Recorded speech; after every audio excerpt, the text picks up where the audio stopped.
आज हम लोग टैली में बीआरएस सीखेंगे, बैंक रिकॉन्सिलिएशन स्टेटमेंट।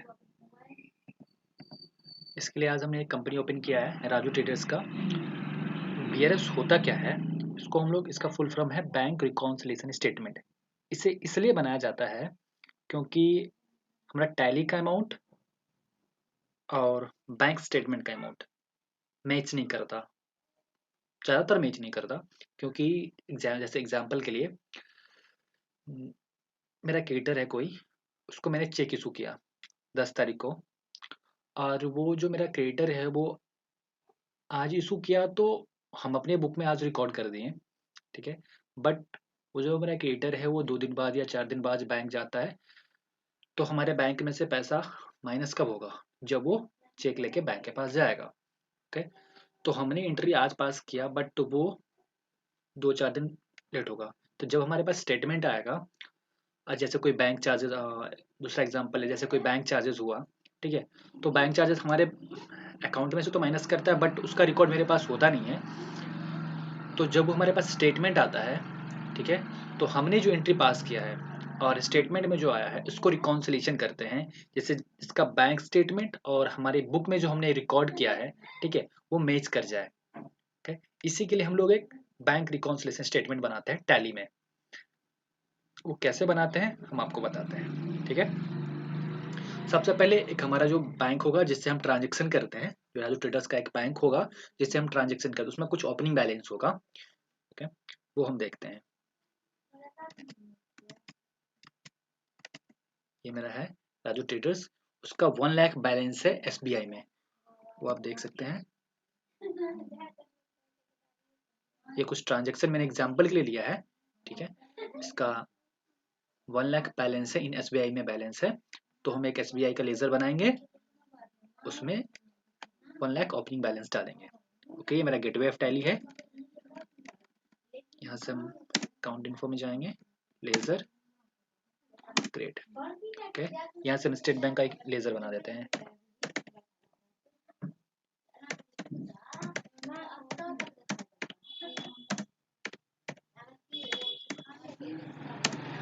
ये बैंक अकाउंट के अंदर जाएगा।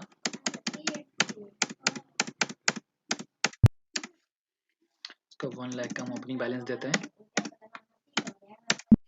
डीआर बैलेंस है। ओके, और हम यहाँ से जाते हैं गेटवे ऑफ टैली में, और यहाँ से हम बाउचर एंट्री करेंगे। पहले हम कुछ स्टेटमेंट रिकॉर्ड कर लेते हैं, उसके बाद आगे का प्रोसेस करेंगे। जो मेरे पास ट्रांजेक्शन है कुछ, उसको हम टैली में रिकॉर्ड कर देते हैं, उसके बाद हम आगे का प्रोसेस करेंगे। ओके, हम देखते हैं। यह है receive cheque number 123001 from X company limited R S 85,000। Okay, तो रिसीव हम किससे करेंगे? ओके, रिसीव हम हमेशा डेटर से ही करेंगे, तो रिसीव वाला एंट्री हमारा रिसिप्ट वाउचर में जाएगा। तो हम, और बीआरएस में जो ट्रांजेक्शन होता है वो 3 वाउचर में ही होता है, रिसिप्ट, पेमेंट और कॉन्ट्रा। और किस में क्या जाएगा, जो हमारे पास बैंक स्टेटमेंट आएगा तब हम बता देंगे आपको, ठीक है। ओके, ये हमारा अकाउंटिंग वाउचर है। यहाँ से हम रिसिप्ट वाउचर में जाएंगे, रिसिप्ट वाउचर ऑलरेडी सिलेक्टेड है। रिसिप्ट वाउचर F6 प्रेस करेंगे तो हमारे रिसिप्ट वाउचर आएगा। यहाँ से हम देख लेते हैं, receipt cheque number 123001 from X company limited. Okay, तो एक्स कंपनी से हम सेलेक्ट किए हैं, जो मेरा डेटर है। यहाँ से हम एक्स कंपनी को सेलेक्ट करेंगे। 85,000 अमाउंट है, तो यहाँ पे 85,000 डाल देते हैं।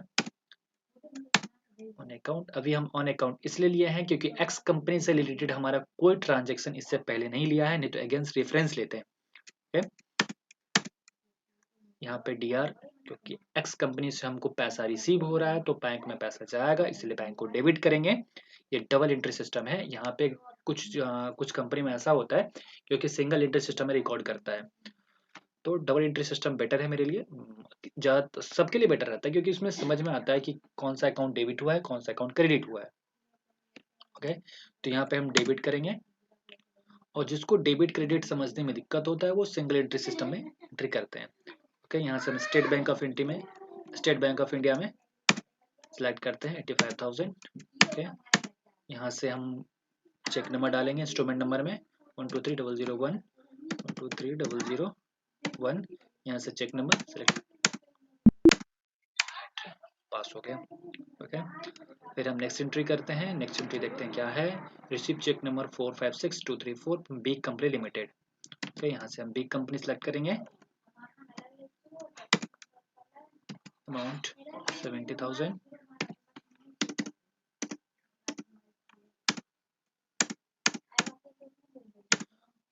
स्टेट बैंक ऑफ इंडिया को डेबिट करेंगे। हमने इसको डेबिट कर दिया। यहाँ से हम चेक नंबर लेते हैं 456234 456234।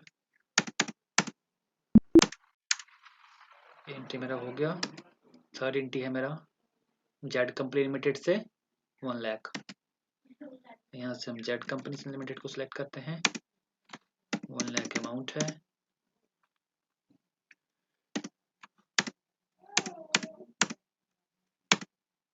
डेबिट होगा मेरा स्टेट बैंक ऑफ इंडिया। यहाँ से इंस्ट्रूमेंट नंबर मेरा मतलब तो चेक नंबर 123002 123002। तो 123002 यहाँ से हम सिलेक्ट करते हैं। एंट्री मेरा पास हो गया। ये रिसिप्ट का एंट्री हो गया मेरा। अब इशू चेक नंबर 234001 चौथा एंट्री सी कंपनी लिमिटेड। अब इशू कर रहे हैं तो ये मेरा क्रेडिटर हुआ, सी कंपनी लिमिटेड मेरा क्रेडिटर हुआ, तो उसको हम पेमेंट करेंगे तो ये पेमेंट वाउचर में एंट्री होगा। तो यहाँ से पेमेंट वाउचर में जाने के लिए हम कीबोर्ड में F5 प्रेस करेंगे। ये मेरा पेमेंट वाउचर ओपन हो गया। ओके, अब हम पेमेंट करेंगे। तो मेरा पार्टी कौन सा था, चौथा में सी कंपनी लिमिटेड। तो यहाँ से हम सी कंपनी लिमिटेड को डेबिट करेंगे। अमाउंट 45,000 45,000 यहाँ से अमाउंट ले लेते हैं अकाउंट और बैंक को क्रेडिट करेंगे। यहाँ से सब बैंक को क्रेडिट कर दिए। Cheque number 234001 4001। अब हम फोर्थ एंट्री हो गया मेरा। फाइव्थ एंट्री लेंगे हम यहाँ से ई कंपनी लिमिटेड का। तो ई कंपनी लिमिटेड यहाँ से हम सेलेक्ट करेंगे।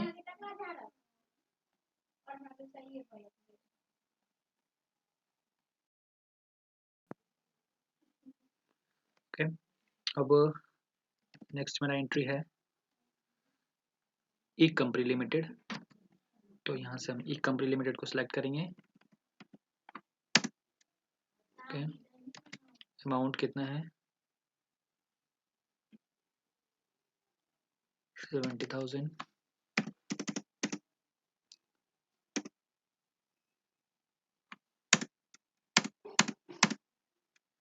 और क्रेडिट हम बैंक को करेंगे। तो यहाँ से स्टेट बैंक ऑफ इंडिया ले लेते हैं। सॉरी, यहाँ से instrument number cheque number 125004 125004 entry pass कर देते हैं। ई कंपनी लिमिटेड हो गया। और डी कंपनी लिमिटेड थोड़ा जल्दी कर देते हैं। अमाउंट 50,000।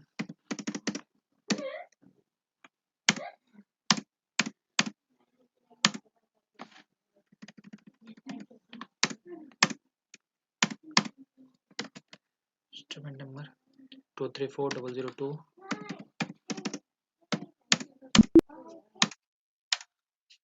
एंट्री हो गई मेरी। अब एक है issue cheque number 234002 to withdraw cash from bank. यहाँ पे विथड्रॉ है तो यहाँ पे एंट्री जो होगा मेरा कॉन्ट्रा वाउचर में जाएगा। कॉन्ट्रा वाउचर के लिए हम F4 प्रेस करेंगे। कॉन्ट्रा वाउचर में से रिलेटेड मैंने बताया हुआ है कि कॉन्ट्रा वाउचर में कौन सी एंट्री होती है। कॉन्ट्रा वाउचर में 2 एंट्री यहाँ पे होगी जिसमें 2 अकाउंट इफेक्टेड होगा, बैंक और कैश, और एक बैंक टू बैंक। ओके, जब भी हमारा बैंक टू बैंक इफेक्टेड होगा, जैसे कि मेरा राजू ट्रेडर्स का एक SBI का बैंक ब्रांच है, SBI अकाउंट से डील करता है, एक पीएनबी से डील करता है। जैसे एग्जांपल के लिए कि राजू ट्रेडर्स का 2 ब्रांच है, एक में पीएनबी से डील होता है, एक एसबीआई से डील होता है। तो जब हमारा एसबीआई से पीएनबी में जाएगा तब contract bank to bank effected होगा, और ऐसे कि एसबीआई से हम कैश विथड्रॉ कर रहे हैं तो 2 अकाउंट इफेक्टेड हो रहा है, कैश और बैंक, ठीक है। तो ये कॉन्ट्रा एंट्री में इफेक्टेड होगा मेरा अकाउंट, ओके। तो यहाँ पे मेरा कैश क्रेडिट होगा, सॉरी कैश डेबिट होगा और बैंक क्रेडिट होगा। यहाँ से हम बैंक को क्रेडिट कर देते हैं 5000 से, क्रेडिट। चेक नंबर ले लेते हैं यहाँ से हम, चेक नंबर है मेरा 234003 234003, और डेबिट हो गया मेरा कैश, कैश में डेबिट कर देते हैं। नेक्स्ट,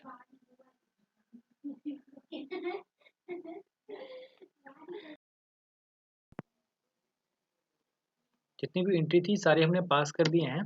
अब हमारे पास बैंक स्टेटमेंट है, उससे हम अपना जो मेरा बुक है टैली का उसको हम मैच करेंगे, मतलब इसको रिकॉन्सिलेशन करेंगे। चलिए हम देखते हैं। ये मेरा गेटवे ऑफ टैली है, ओके। तो यहाँ से हम बैंक के लेज़र में जाएंगे, display account book laser, okay. यहाँ से हम स्टेट बैंक ऑफ इंडिया के लेज़र में जाते हैं और हमको यहाँ से ये जो मेरा बैंक स्टेटमेंट है, ओके। पहले हमने बीडी का जो है स्टेट बैंक का जो हमने ओपनिंग बैलेंस दिया था वो 1 लाख यहाँ पे शो कर रहा है, ओके। और यहाँ से हम देखते हैं आपको रिकॉन्सिलेशन करने के लिए हम यहाँ से कीबोर्ड में F5 प्रेस करेंगे, F5। यहाँ पे जितनी सारी एंट्री है वो 1/4/20 को हुआ है, और स्टेटमेंट में जो एंट्री है वो 2/4/19 सॉरी यहाँ पे 19 हो गया, यहाँ पे 20 होगा, कुछ मिसप्रिंट हुआ है, ओके। एक मिनट पे 20 होगा। तो यहाँ पे हम सही करते हैं, एंट्री रिकॉन्सिलेशन करने के लिए हम यहाँ पे बस डेट डालेंगे और अमाउंट जो होगा, जो ये रनिंग बैलेंस है ये 1,85,000 2,85,000 या 3 लाख, ये सब मैच करना है टैली का और स्टेटमेंट का, ठीक है। तो ये कुछ बैंक स्टेटमेंट कुछ उसी प्रकार होता है, बट ये हमने MS वर्ड में टाइप किया हुआ है इसलिए थोड़ा कुछ वो बिल्कुल बैंक जैसा तो नहीं हो सकता, बट थोड़ा बहुत हमने कोशिश किया कि वो जिस टाइप का वो दिखता है उस टाइप का बनाने की कोशिश किया है। चलिए यहाँ से हम मैच करते हैं। फर्स्ट अमाउंट है मेरा ये 24,20,85,000, तो ये 2 तारीख में है, यहाँ पे 1 तारीख है, तो हम यहाँ पे 2 4 सबसे पहले हम डेट चेंज करेंगे। जो बस यहाँ पे 1/4 दिख रहा है उसको हम Alt F2 प्रेस करते हैं, यहाँ से 1/4, यहाँ पे 2/4/20 कर देते हैं, ओके। अब यहाँ पे हम 1,85,000 को 2/4/20 कर देते हैं। हम देखते हैं 5, ओके। यहाँ पे सही करना होगा 2,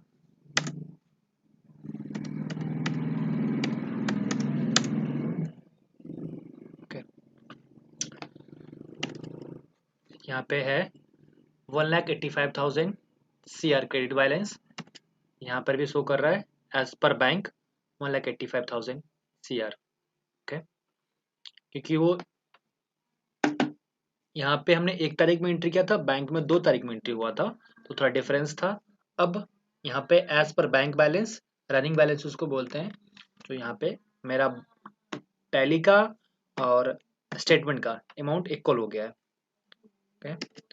नेक्स्ट एंट्री है मेरे पास CH123002, ठीक है। ये भी क्रेडिट साइड में है, क्रेडिट साइड में है मतलब हमारे बुक में जो हुआ होगा वो डेबिट साइड में एंट्री हुआ होगा, मतलब ये कैश रिसीव किया है हमने, ओके। जितनी भी क्रेडिट साइड की एंट्री होगी उसका मतलब है हमने कैश रिसीव किया है, या तो रिसिप्ट में एंट्री होगी या तो कॉन्ट्रा में एंट्री होगी। जितनी भी डेबिट साइड की एंट्री है, या हमने पेमेंट किया है, या कुछ ऐसा बैंक ट्रांसफर हो सकता है, उस टाइप का कुछ हो सकता है, या कॉन्ट्रा वगैरह, या कैश विथड्रॉल किया हो मैंने, या कुछ बैंक चार्जेस वगैरह हो, वो डेबिट साइड में शो कर सकते हैं।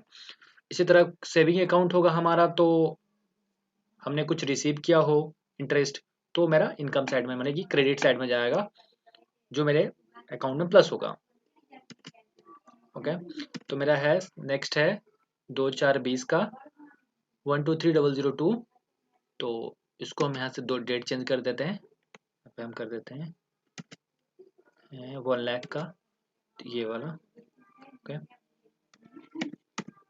4/20।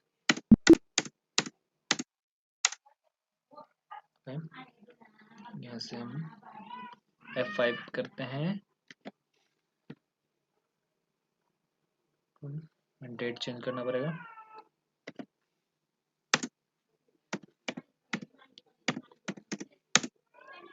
हम्म, 2,85,000 देख सकते हैं हम यहाँ पे, 2,85,000 CR बैलेंस। ओके,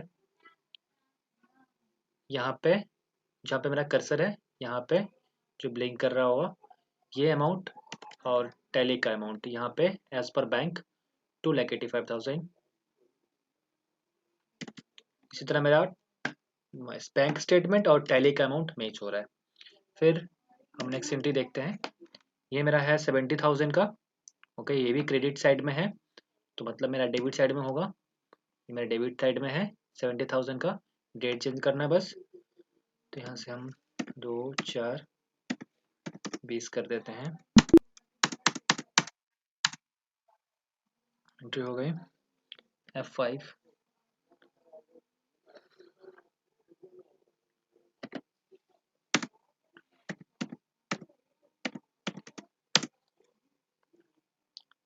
$3,55,000, ये मेरा है थर्ड कॉलम।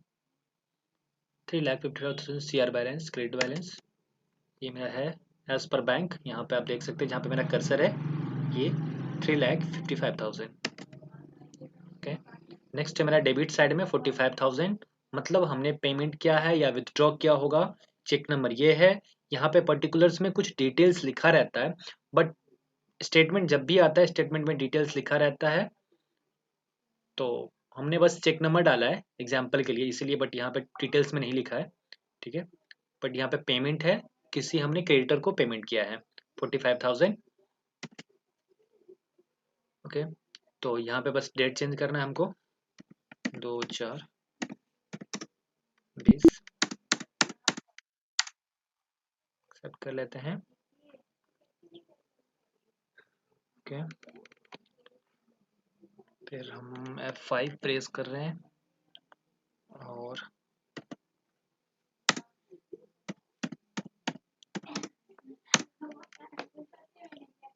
$3,10,000। ओके, ये मेरा हो गया CR बैलेंस, जहाँ पे मेरा कर्सर है 3,10,000 CR balance. Okay, next entry है हमारा 45,000, ये मेरा 70,000 है। ओके, इसका डेट चेंज करना है हमको, 2/4/20। डेट वो रहता है जो बैंक स्टेटमेंट में हमारा डेट है, वो हमको यहाँ पे फिल करना रहता है, जिससे हमारा टैली का अमाउंट, ओके, और बैंक स्टेटमेंट का अमाउंट इक्वल हो जाए, मैच कर जाए। इसको रिकॉन्सिलेशन बोलते हैं।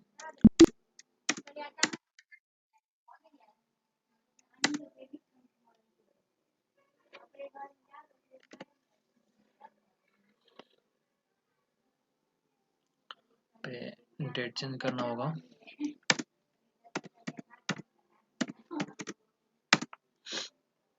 मेरा 2,40,000 देख सकते हैं, ये मेरा 70,000 एंट्री करने के बाद 2,40,000 का CR बैलेंस आ रहा है। ओके, और मेरा चेक नंबर 234,002, इसमें भी ये 2/4 का एंट्री है। बस हमने 1 से 2 तक में एंट्री किया था समझाने के लिए। हमारे पास बैंक स्टेटमेंट या तो मंथली आता है या तो क्वार्टरली आता है, ये तो कंपनी का पॉलिसी है जब वो मंगवाते हैं।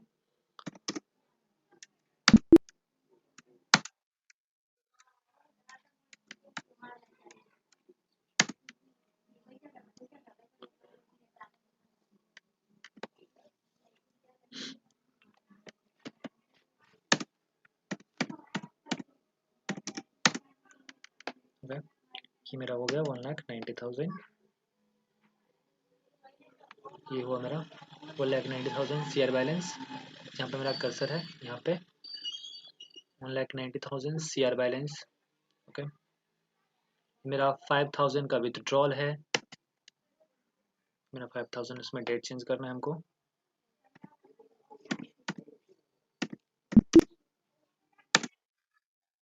वन लाख 85,000,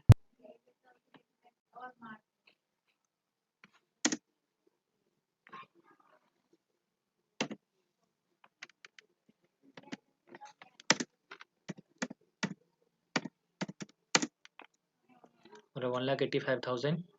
ओके, और यहाँ पे जो बैंक चार्जेस है इसका एंट्री हमारे पास अभी हुआ नहीं है, तो इसको मुझे एंट्री करना होगा। तो बैंक चार्जेस का एंट्री कहाँ पे होगा?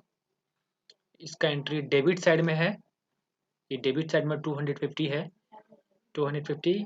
तो डेबिट साइड में है, या तो पेमेंट में होगा या तो कॉन्ट्रा में होगा। कॉन्ट्रा में जब ही होगा जब हम बैंक में ट्रांसफर किए होंगे या कैश विथड्रॉल किए होंगे। ठीक है, तो यहाँ पे कुछ कैश विथड्रॉल से रिलेटेड कुछ यहाँ पे लिखा नहीं है, बैंक चार्जेस है, तो ये मेरा पेमेंट में एंट्री होगा। ओके, तो हम पेमेंट वाउचर में जाते हैं, पहले गेट टैली में जाते हैं। ओके, मेरा टैली है, यहाँ से हम ऐड वाउचर कर सकते हैं। यहाँ से देख सकते हैं, यहाँ मेरा कर्सर है, ऐड वाउचर, ऑल्ट ए प्रेस करने से हम यहाँ से वाउचर में जा सकते हैं। ठीक है, हमको पेमेंट में जाना है तो हम यहाँ से F5 प्रेस करेंगे, यहाँ से हम पेमेंट में चले गए। तो मेरा था बैंक चार्जेस जो मेरा अकाउंट में डेबिट हुआ है, तो बैंक चार्जेस हम मतलब एंट्री करेंगे हम। तो मेरा बैंक चार्जेस का लेजर बना हुआ है यहाँ पे। बैंक चार्जेस इनडायरेक्ट एक्सपेंसेस में जाएगा, जब इसका हम लेजर क्रिएट करेंगे तो इसके अंडर में हम इनडायरेक्ट एक्सपेंसेस में जाएगा। यहाँ से हम ले रहे हैं बैंक चार्जेस डेबिट होगा, यहाँ से हम सेलेक्ट किए, 250 था, यहाँ से ले लेते हैं CR, मेरा बैंक होगा, क्रेडिट बैंक को करेंगे, सेलेक्ट कर लिए, जिसमें कुछ चेक नंबर नहीं था, एक्सेप्ट कर लिए। ओके, अब हम रिकॉन्सिलेशन में जाते हैं, F5 प्रेस करेंगे, मेरा बैंक चार्जेस था, इसमें हम डेट मेंशन कर देते हैं। फर्स्ट ऑफ ऑल यहाँ पे डेट चेंज करेंगे, F2,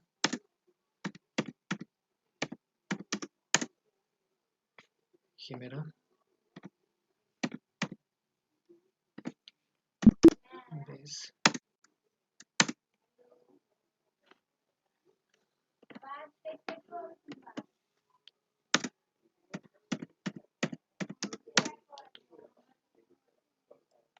तो एज पर बैंक 1,84,750, तो यहाँ पे है 1 लाख, यहाँ पे जो मेरा कर्सर है 1,84,750 शेयर बैलेंस। यही अमाउंट हमको मैच करना रहता है एज पर बैंक, बैंक का स्टेटमेंट और हमारा जो बुक है उसमें अमाउंट मैच कर रहा है कि नहीं। यहाँ पे मेरा कैश विथड्रॉल है 500 का। ठीक है, तो बैंक चार्जेस वगैरह कब हमारे बैंक चार्जेस कब लगा वो हम लोग को मालूम नहीं होता, जब स्टेटमेंट आता है तभी पता चलता है, इसलिए वैसी एंट्री थी। ये कैश विथड्रॉल है, 5 डेज का एंट्री नहीं हुआ है। ठीक है, यहाँ से हम एड वाउचर में जाएंगे, all day cash withdrawal Contra में होगा, तो यहाँ से कॉन्ट्रा वाउचर में जाने के लिए हम F4 प्रेस करेंगे, कॉन्ट्रा कैश विथड्रॉल है, तो यहाँ से हम स्टेट बैंक ऑफ इंडिया को क्रेडिट करेंगे 500 से, और कैश को डेबिट करेंगे।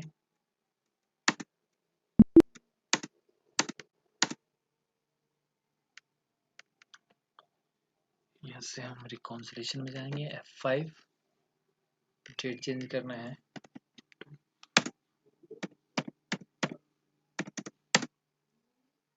यहाँ पर डेट स्ट्रक्चर, जिस डेट में बैंक में रिकॉर्ड हुआ है वो डेट मुझे यहाँ पे एंट्री करना रहता है, बस डेट डालना रहता है रिकॉन्सिलेशन के लिए। जो एंट्री नहीं है वो एंट्री हमको करनी होती है।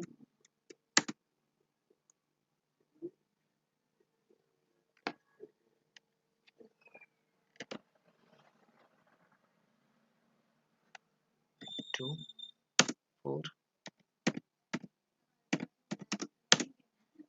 ये मेरा 1,84,250। ये हम देख लेते हैं मेरा लास्ट फाइनल बैलेंस क्या है। ये है 1,84,250। यहाँ पे डेट का है, यहाँ पे 90 नहीं, यहाँ पे 20 है। जो मेरे मिसप्रिंट हुआ है सब में वही 20 ही होगा। 1,84,250, ठीक है। लास्ट मेरा फाइनल बैलेंस, ठीक है। और हमारा टैली बुक का बैलेंस 1,84,250। ये रिकॉन्सिलिएशन अमाउंट, बैंक का अमाउंट और हमारे बुक का अमाउंट मैच कर गया, मतलब हमने जो एंट्री किया वो सही है। ओके, ये मेरा बैंक रिकॉन्सिलिएशन स्टेटमेंट है, बल्कि इसकी बहुत सारी ज़रूरतें पड़ती है हमारे बुक में।